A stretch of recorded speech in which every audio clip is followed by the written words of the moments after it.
શબ્દમાં જો એમનું વર્ણન કરવું હોય તો એમ કહી શકાય કે એ શાલીન વ્યક્તિત્વના સ્વામી હતા, શાલીન રાજકારણી હતા.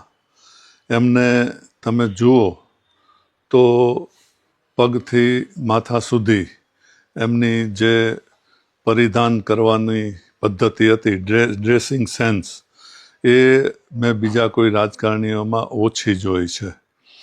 એટલું જ નહીં, એમને ભાષા પ્રત્યે પણ ખૂબ જ પ્રેમ હતો. મેં તો એવું સાંભળેલું, હું સચિવાલયમાં જ્યારે નોકરી કરતો ત્યારે, કે કોઈ ફાઇલમાં જિલ્લાની જોડણી ખોટી લખાઈને આવી હોય અધિકારીઓ તરફથી તો એ પણ સુધારતા. એટલે ફાઇલમાં નિર્ણય તો આપે પણ જોડણી પણ સુધારીને મોકલે. અને એમના શાસન વખતે જે લોકશાહીને પૂરેપૂરી જગ્યા હતી, એમાં નાનામાં નાના માણસને વાત કરવાની પૂરતી સ્પેસ હતી. મને યાદ છે કે પ્રેમાભાઈ હોલમાં એક કાર્યક્રમ હતો, ત્યારે દલિત પેન્થરના મિત્રો સૂત્રોચ્ચાર કરતાં કરતાં સ્ટેજ પર ચડી ગયેલા અને માધવસિંહભાઈ મુખ્યમંત્રી હતા છતાં એની સમક્ષ જઈને ઊભા રહેલા, કોઈ સિક્યોરિટી નહીં. અને ત્યારે એક બેને સૂત્રોચ્ચાર કરતાં કહ્યું કે લોકશાહીની તમે ઘોર ખોદી છે. ત્યારે માધવસિંહભાઈ ટકોર કરીને કહ્યું, તમે વગર મંજૂરીએ સ્ટેજ ઉપર મુખ્યમંત્રીની સમક્ષ જઈને ઊભા રહીને સૂત્રોચ્ચાર કરો છો, એનાથી વધારે સારી લોકશાહી તમારે ક્યાં જોઈએ. એટલે એ માધવસિંહભાઈનું વ્યક્તિત્વ એવું હતું. એ મને યાદ છે કે છેલ્લા વર્ષોમાં એમને બહાર હરવા ફરવાનું ઓછું થઈ ગયું હતું.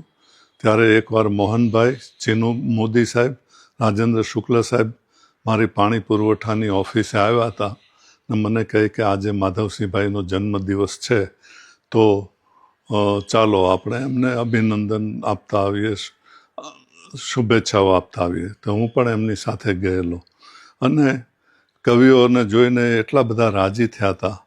અને ચર્ચા કરતાં કરતાં એમણે સુંદરમની એક દીર્ઘ કવિતા લગભગ મોઢે આખી પહેલેથી છેલ્લે સુધી કહી હતી, જે ચીનુભાઈને પણ યાદ નહોતી પૂરેપૂરી, કે રાજેન્દ્ર શુક્લ સાહેબને યાદ નહોતી, પરંતુ આખી કવિતા માધવસિંહ બોલ્યા. એટલે આ એની શાલીનતા, આ એમનું સાહિત્ય પ્રેમી વ્યક્તિત્વ હતું. અત્યારે સોલંકી યુગ, સોલંકી એરા પ્રસિદ્ધ થઈ રહ્યો છે, એમાં ક્યાંક સિદ્ધરાજ જયસિંહની કલાપ્રિયતાનો પણ આમાં ક્યાંક સંકેત છે.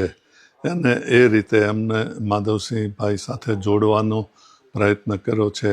મને એ જાણીને આનંદ થાય છે, કારણ કે આપણા રાજકારણીઓના જીવનચરિત્ર કે આત્મકથાઓ નથી લખાતા.